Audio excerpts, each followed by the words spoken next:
Hello hi praise the lord. प्रभु यीशु मसीह के मधुर नाम में आप सभी को प्रेमी सलाम। जैसे कि प्रभु में आप सबका भाई आशीष राजकुमार, जैसे मैं गुजरात की धरती से बोलता हूँ और ज्यादा पहचान और परिचय देने की आवश्यकता नहीं, क्योंकि हम प्रभु यीशु मसीह के बारे में ज्यादातर परिचय और एड्रेस देते रहते हैं। जैसे कि लोग हमारे एड्रेस की तलाश में रहते हैं। देखिए मेरे तमाम भाइयों बहनों, आपको हमारे घर आने की कोई जरूरत नहीं है और आपको हमारे एड्रेस की कोई जरूरत नहीं है। हालांकि आपको यह बताना चाहता हूं कि प्रभु यीशु मसीह के बारे में हम अधिकतर पहचान देते हैं। आज हम यहाँ हैं, कल वहाँ हैं, किसी को किसकी खबर नहीं है। आइए हम कुछ वचनों के द्वारा बातचीत करेंगे। जो भेड़शाला के अंदर भेड़ नहीं है, उन भेड़ों को भी वापस ढूंढकर लाना होगा। जैसे कि कुछ लोगों ने धर्म परिवर्तन का आरोप लगाने के लिए काफी कोशिश के ऊपर कोशिश कर रहे हैं और करते भी चले जा रहे हैं, और उन झूठों और ना बुनियादी और ऐसे झूठे लोगों के ऊपर मैं एक्शन लेता हूं वचन के द्वारा। और साथ ही साथ आप लोगों को सारी बातों को मद्देनजर रखते हुए आपको समझदारी ले लेना चाहिए और समझदारी के हिसाब जीवन को जी लेना चाहिए। आइए हम देखते हैं जैसे कि यूहन्ना 10 अध्याय उसका 16 वचन में क्या लिखा गया है। जैसे यीशु मसीह खुद बातें करते हैं, यहाँ पर देखते हैं कि वहां तो लिखा है और मेरी और भी भेड़ें हैं। यीशु मसीह का कहना है कि मेरी और भी भेड़ें हैं। भेड़े का मतलब है जो इंसान जो प्रभु यीशु मसीह से दूर है, उन लोगों को भेड़ का एक बात कहा गया है। मैं आपको ये संसार की जो भेड़ें होती है उनके बारे में बिल्कुल नहीं कह रहा हूं, लेकिन यहाँ पर एक बात समझने के लिए आपको कहते चला जा रहा हूं। यीशु मसीह ने जो कहा, यहाँ पर लिखा है कि और मेरी और भी भेड़ें हैं जो इस भेड़शाला की नहीं, मतलब इस भेड़शाला की नहीं, जो प्रभु यीशु मसीह के चुने हुए नहीं है, प्रभु यीशु मसीह के अधीन में नहीं है, प्रभु यीशु मसीह के कबूलात में जीवन नहीं जीते हैं, प्रभु यीशु मसीह के साथ जीवन नहीं जीते हैं। जैसे कि कोई भेड़शाला या फिर गौशाला जैसे धर्मशाला जैसा बनाया हुआ रहता है भेड़ बकरियां रखने के लिए, वैसे उनके अंदर वाले भेड़शाला में रहने वाले भेड़ नहीं है, उन सबको भी लाना आवश्यक है मेरे भाइयों बहनों।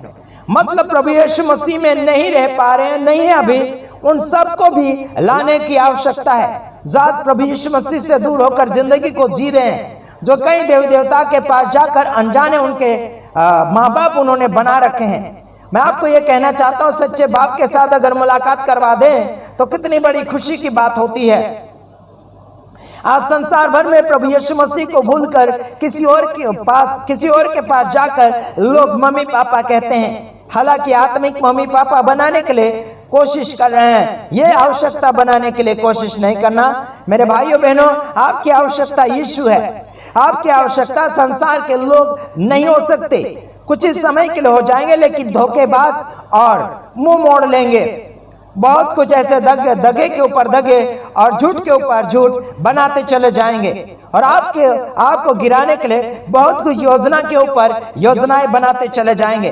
लाख कोशिश करने के बावजूद भी आप अगर फेल नहीं हुए तो प्रभु यीशु मसीह आपके साथ है। आपके दुश्मन आपके ऊपर लाख कोशिश करेंगे। मैं आपको ये कहना चाहता मेरे तमाम भाइयों बहनों, सेवक सेविका विश्वासी जो भी प्रभु यीशु मसीह के ऊपर विश्वास करते हैं, जो प्रभु यीशु मसीह में नहीं है, उन लोगों तक पहुंचने के लिए कोशिश करें, उन लोगों तक प्रभु यीशु मसीह का समाचार बांटने के लिए कोशिश करें, या फिर पहुंचाने के लिए कोशिश करें, या फिर जो पहुंचा रहा है उसे आप सपोर्ट करने में मदद करें। साथ ही साथ आपको यह भी बताना चाहता हूं कि प्रभु यीशु मसीह में जो लोग नहीं है उन तक पहुंचने में आप कामयाबी को हासिल करें और उन्हें प्रभु यीशु मसीह के पास लाना बहुत ही अनिवार्य हो चुका है। साथ ही साथ वो लोग भी एक दिन सुनेंगे तो एक ही झुंड होगा और एक ही चरवाहा होगा। मेरे भाइयों बहनों, अभी लोग देरी कर रहे हैं, और देरी कर रहे हैं इसलिए कि वो जान नहीं पा रहे हैं, आज अनजान है, किसी और के बहकावे में अपने जीवन को इस्तेमाल करते हुए चले जा रहे हैं, दूसरे की सुनी सुनाई कर रहे हैं। आपको मैं बताना चाहता हूँ, एक दिन अगर वो सुन लेंगे और मान लेंगे तो एक ही झुंड होगा और एक ही चरवाहा होगा। झुंड का मतलब है एकता के साथ आगे बढ़ेंगे, एक ही टोला होगा, एक ही मंडली होगी। आत्मिक बातें कर रहा हूं इस समय, और आपको ये भी बातें कर रहा हूं कि एक ही चरवाहा कौन, वो है यीशु मसीह। और इस समय कई प्रकार के चरवाहा लोगों ने बना कर रखे। किसी ने शैतान को चरवाहा बनाया, किसी ने सेवक सेविका को चरवाहा बनाया, किसी ने और अन्य लोगों को चरवाहा बनाया, किसी ने और अन्य देवी देवताओं को अपना चरवाहा बनाकर बैठे हुए हैं। मैं आपको यह भी बताना चाहता हूं कि प्रभु यीशु मसीह सच्चा चरवाहा है, जो आपकी देखभाल करता है, आपकी हष्ट-पुष्टता में मदद करने के लिए वो तैयारी कर रहा है और आपको आगे अगुवाई करने के लिए वो तैयार है। आप क्या सोचते हैं और आप क्या मानते हैं, मुझे कोई पता नहीं। जब तक आप अपनी बातों को सामने लाकर नहीं रखेंगे, तब तक हमें कोई भी प्रकार का खबर नहीं मिलेगा। आपको यह भी कहना चाहता हूं कि प्रभु यीशु मसीह आपसे प्यार करते हैं और प्यार के खातिर आपकी जिंदगी को अलग अलग प्रचारक लोगों के द्वारा तैयार कर रहे हैं और आपको तैयार हो लेना चाहिए। कोई भी प्रकार का आलस या फिर सुस्ती आपके शरीर में या फिर मन में कभी भी हासिल नहीं होने देना चाहिए। आगे की ओर बढ़ते चले जाइए। प्रभु आप सबको आशीषित करना चाहता है। आप क्या सोचते हैं और आप क्या मानते हैं, मुझे बिल्कुल पता नहीं। बीते हुए दिनों में काफी लोगों को मारने के लिए कोशिश की और मार भी दिए कुछ लोगों को रेलवे एक्सीडेंट में, जैसे कि तीन रेलवे एक साथ टकरा गई और वो टकराने का बहुत कुछ ऐसी साजिश रची गई है और उसको ढूंढा ढांड कर रहे हैं, तलाश कर रहे हैं। काफी लोगों ने अलग अलग प्रकार का जुर्म ढूंढ निकाला है, कौन दोषी है और कौन नहीं दोषी है, वो सब कुछ ढूंढते चले जा रहे हैं और कुछ लोगों ने ढूंढा है। मैं आपको ये कहना चाहता हूं, अपनी जिंदगी को बचाना चाहते हैं, प्रभु यीशु मसीह के साथ जीवन जीने के लिए कोशिश करें और लगातार अपने जीवन को बनाने के लिए कोशिश करें। लगातार अपने जीवन की सारी गलतियां बाहर करने के लिए कोशिश करें। हालांकि आपकी गलती आप खुद के द्वारा बिल्कुल पता नहीं चलेगा, बल्कि आपको दूसरे के द्वारा आपकी गलती चेकिंग के द्वारा मिलती चली जाएगी। आइए देख लेते हैं अगला वचन और आगे क्या लिखा है। आगे लिखा, पिता इसलिए मुझसे प्रेम रखता है कि मैं अपना प्राण देता हूं। यीशु मसीह कहते हैं कि पिता मुझसे अगर प्यार करते हैं तो वो क्यों प्यार करते हैं, क्योंकि मैं प्राण देता हूं, कहता है। आप और मैं क्या प्राण देने के लिए तैयार होते हैं? किसी को एक बोतल खून देने के लिए कभी तैयार हुए क्या आप? मेरे भाइयों बहनों, अपने आप को जगाइए, अपने आप को माहिर बनाने के लिए कोशिश करें। आगे ये भी कहता हूं कि यहाँ कहता है कि पिता इसलिए मुझसे प्रेम रखता है कि मैं अपना प्राण देता हूं। देखो मेरे भाइयों बहनों, आपको क्या लगता है और आप क्या समझते हैं? पिता अगर प्यार करते हैं तो क्यों? क्योंकि मेरे भाइयों बहनों, किसी से लेन देन होता है तो ही प्यार जागता है और कोई लेन देन ही नहीं तो प्यार ही नहीं होता है। जैसे कि पिता परमेश्वर ने संसार से क्या किया? प्यार किया। प्यार देकर लोगों को क्या किया? लोगों को क्या किया? जीत लिया, लोगों को बचा लिया, शैतान को हरा दिया और लोगों को सही जिंदगी जीने के लिए प्रभु यीशु मसीह के द्वारा परमेश्वर ने मार्गदर्शन किया। और यीशु मसीह ने लोगों को मार्गदर्शन किया तो उसके बदले में क्या मिला? प्रभु यीशु मसीह के द्वारा पिता परमेश्वर को महिमा मिली। चलो देख लेते हैं आगे क्या मिल रहा है। हाँ, कि उसे फिर ले लो।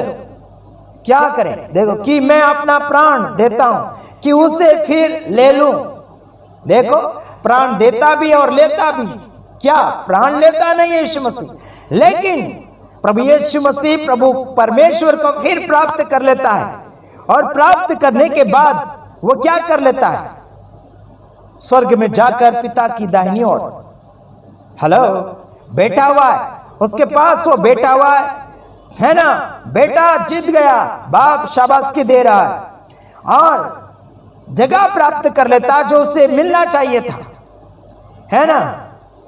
प्राण देता है यीशु मसीह। प्राण देने के बाद में उसे और प्राण मिल गया वापस, यानी कि जिंदा हो गया। वाह क्या बात है यार। प्रभु यीशु मसीह प्रभु परमेश्वर यानी कि परमेश्वर से प्यार अगर करता है, अगर परमेश्वर से प्यार करता है तो यीशु मसीह प्राण देते हैं और फिर यीशु मसीह वापस प्राण अपने आप में लेने का भी अधिकार रखा और वहां पर यीशु मसीह वापस जिंदा भी हो जाता है। आपको यह भी बताना चाहता हूं, यीशु मसीह पूरा अधिकारी है, फुल अधिकारी है, मरता भी और जिंदा भी हो जाता है। हाँ, स्वर्ग से आता भी है, ऊपर से आता है नीचे, और नीचे से ऊपर भी जाता है। ये है परमेश्वर। इसे कोई रेलवे गाड़ी या फिर एरोप्लेन की जरूरत नहीं पड़ती। यह आता भी है और जाता भी है। कैसे? स्वर्ग से आया था धरती पर, और धरती से ऊपर गया था, और एक दिन वापस आएगा। ये जरूर होगा और 100% हो जाएगा। बीते हुए दिनों में हमारे साथ बहुत कुछ हंगामे के ऊपर हंगामा करने के लिए कोशिश किया सर्वशक्तिमान कलीसिया वाले। जैसे कि उनका यीशु औरत के रूप में आ चुका है चीन देश में, बाल कटा हुआ। जैसे कि मेरे इतने इतने बाल है, उतने उसके भी बाल है, जो औरत के रूप में आ चुका है ना। वो झूठ बोल रहे हैं, और झूठ का पिता शैतान होता है। ये नकली यीशु है, बिल्कुल विश्वास करने के लिए कोशिश ना करें। और ऐसे लोग मेरे पास बिल्कुल नहीं आते, क्योंकि मैं ऐसों का छक्का छुड़वाता हूँ। पूर्व बिजली वाले, सर्वशक्तिमान कलीसिया वाले, ये सब झूठे लोग हैं। इन सभी से सावधान रहने के लिए कोशिश करना, और हिम्मत है तो जरूर मुझसे पंगा लेने के लिए कोशिश करना। पूर्व शक्ति यानी कि पूर्व बिजली वाले, और ये पूर्व क्या चमकती बिजली वाले, और सर्वशक्तिमान कलीसिया वाले, तुम सब गुंडेराज हो और चोर हो, और तुम्हारे अंदर शैतान छाया हुआ है। सावधान रहो, वरना तुम्हारी खैर नहीं। मैं आ चुका हूं तुम सबका पोल खोलने के लिए। ठीक है, दूसरे वीडियो के साथ आ रहा हूं, तब तक ले आप सभी को इंतजार करना होगा। God bless you. जय यीशु, प्रेज द लॉर्ड, आमीन।